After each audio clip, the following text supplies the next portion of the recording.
बहिणींनो, भाऊबीजेच्या दिवशी भावाला ओवाळताना 3 चुका आणि ओवाळणी 3 गोष्टी भेट स्वरूपात चुकूनही देऊ नका.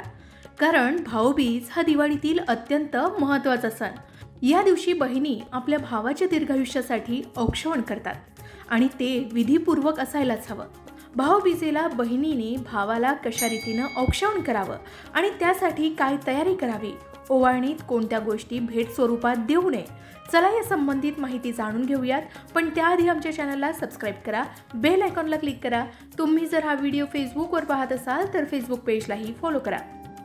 भाऊबीजेला भावाचं औक्षण करण्यासाठी तयार करण्यात येणाऱ्या ताटामध्ये कुंकू, फुलं, अक्षता, सुपारी, विड्याची पानं, चांदीचं नाणं, नारळ, फुलांच्या माळा, मिठाई, धागा आणि केळी असावी. या सर्व गोष्टींशिवाय भाऊबीज हा सण अपूर्ण मानला गेलाय. भावाला औक्षण करण्यापूर्वी चौरंगावर किंवा पाटावर बसवावं. त्याखाली रांगोळी काढावी. या चौरंग किंवा पाटावर लाल आसन टाकावं. त्यावर तांदळाची आरासही काढू शकता. भावाला चौरंगावर बसवून बहिणीनं सर्वप्रथम भावाच्या कपाळी लाल कुंकवाचा टिळा लावावा. माथी कुंकवाचा टिळा लावणं हे दीर्घायू सोबतच प्रतिष्ठेचं प्रतीक मानलं गेलंय. कपाळी टिळा लावल्यानंतर डोक्यावर अक्षता टाकाव्यात. अक्षता म्हणजे औक्षवंत. दीर्घायुष्याच्या प्राप्तीसाठी डोक्यावर अक्षता टाकल्या जातात. अखंड आहेत अशा अक्षता पूजेच्या ताटात असाव्याच. केलेलं पूजन देखील अक्षतांप्रमाणे पूर्ण असावं, हाही त्यामागील अर्थ आहे. यानंतर भावाला पान, सुपारी आणि सोन्याच्या एखाद्या दागिन्यानं ओवाळावं. भावाला श्रीफळ देऊन ताटातील दिव्यानं भावाची आरती ओवाळून औक्षवण पूर्ण करावं. औक्षवण पूर्ण केल्यानंतर भावाला गोड मिठाई खाऊ घालावी. भाऊबीजेला भावाला औक्षण करून टिळा लावताना दिशेचीही काळजी घेणं तितकंच महत्त्वाचं आहे.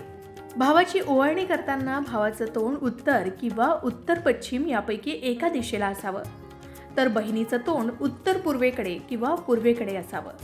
तर ओवाळणीची पूजा ही उत्तर पूर्व दिशेला व्हावी. शिवाय पंचांगानुसार भाऊबीजेचा शुभ मुहूर्तही जाणून घेऊयात. कार्तिक महिन्याची शुक्ल द्वितीया तिथी ही 14 नोव्हेंबर रोजी आहे. ती दुपारी 2:36 सुरू होईल. तर दुसऱ्या दिवशी 15 नोव्हेंबर रोजी दुपारी 1:47 संपणार आहे. या दोन्ही दिवशी शुभ मुहूर्तावर भावाला ओवाळू शकता. या दिवशी बहीण भावाला ओवाळून त्याच्या दीर्घायुष्यासाठी प्रार्थना करते. म्हणून ओवाळणीत 3 चुका चुकूनही करू नये. पहिली चूक, भावाचा विवाह झाला असेल तर चुकूनही भावाला ओवाळणीसाठी एकटं बसवू नये, तर भाऊ आणि वहिनीला सोबत बसवून पूजा करावी. दुसरी चूक म्हणजे बहीण आणि भाऊ दोघांनी जुने फाटके कपडे घालू नये. शिवाय काळ्या रंगाचे कपडे सुद्धा घालणं टाळावं. तिसरी चूक, या दिवशी कितीही राग असला तरी बहीण आणि भावाने एकमेकांशी भांडणं करू नयेत, अबोल राहू नये.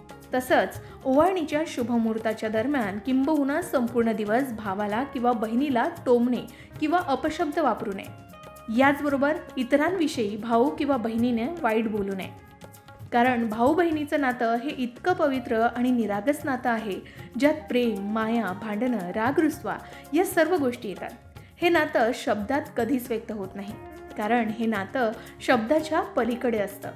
अशा या नात्याला अजून घट्ट करण्यासाठी भाऊबीज हा सण साजरा केला जातो.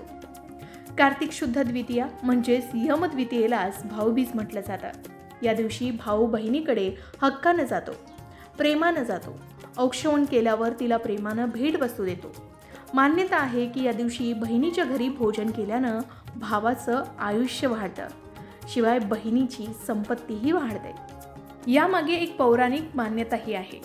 सूर्यदेव आणि त्यांची पत्नी छाया यांना यमराज आणि यमुना ही 2 मुले होती.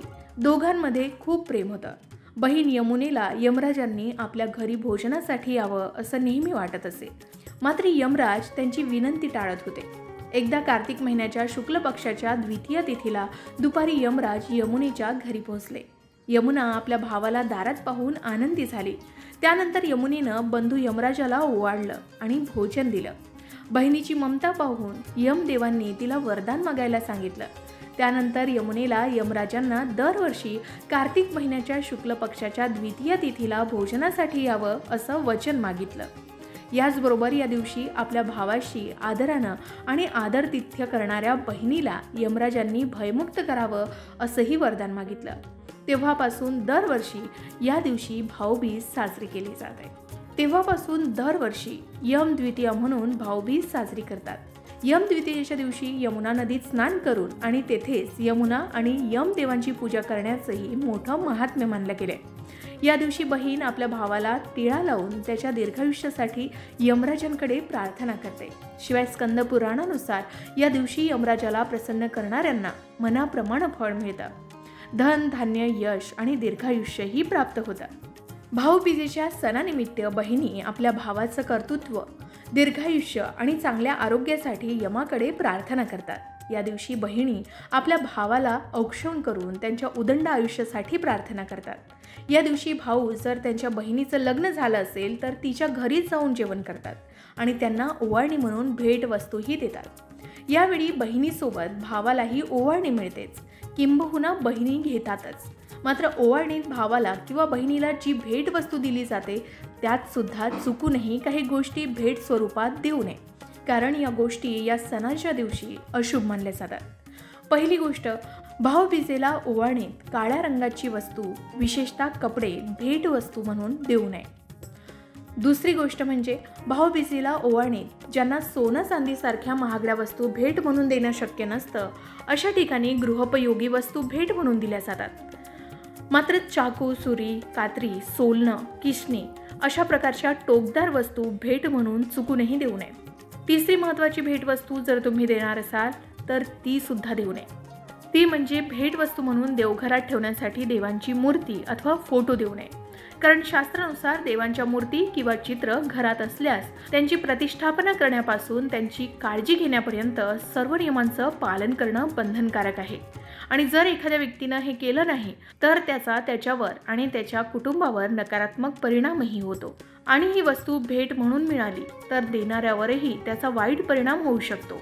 म्हणूनच देवी देवतांच्या मूर्ती किंवा चित्र कोणालाही भेट म्हणून देऊ नका. जर आपल्याला वाटत असेल की समोरची व्यक्ती त्याची काळजी घेण्यास सक्षम आहे तरच अशी वस्तू भेट म्हणून द्यावी. भाऊबीज हा सण देशभरात वेगवेगळ्या पद्धतीने साजरा करतात. या दिवशी यमुना देवी आणि धर्मराज यम यांची पूजा केल्यानं जाणून बुजून केलेली पाप नष्ट होतात असंही म्हणतात. या दिवशी पहाटे चंद्र पाहण्याची परंपराही असून संध्याकाळी घराबाहेर 4 दिवे लावून दिवे दान करण्याचीही प्रथा आहे. असं केल्यानं समृद्धी आणि कल्याण प्राप्त होतं. शिवाय ज्यांना भाऊ नाही ते चंद्राची बीज म्हणून सुद्धा ओवाळणी करतात. असा हा भाऊबीजेचा सण स्नेहाचा, आपुलकीचा आहे. प्रत्येक भावंडांमध्ये प्रेम असतं, मात्र ते कधीही एकमेकांसमोर व्यक्त केलं जात नाही. असं हे अव्यक्त प्रेम दिसतं बहिणीच्या पाठवणीच्या वेळी.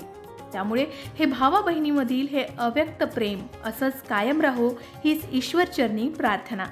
अशाच प्रकारच्या माहितीपूर्ण व्हिडिओसाठी लोकमत भक्ती चॅनलला नक्की सबस्क्राईब करा आणि बेल आयकॉनला क्लिक करा, म्हणजे आमच्या नवनवीन व्हिडिओचं नोटिफिकेशन तुम्हाला मिळत राहील. तसेच योग्य आध्यात्मिक मार्गदर्शनासाठी लोकमत भक्तीच्या फेसबुक पेज आणि इन्स्टा पेजला लाईक आणि फॉलो करायला विसरू नका.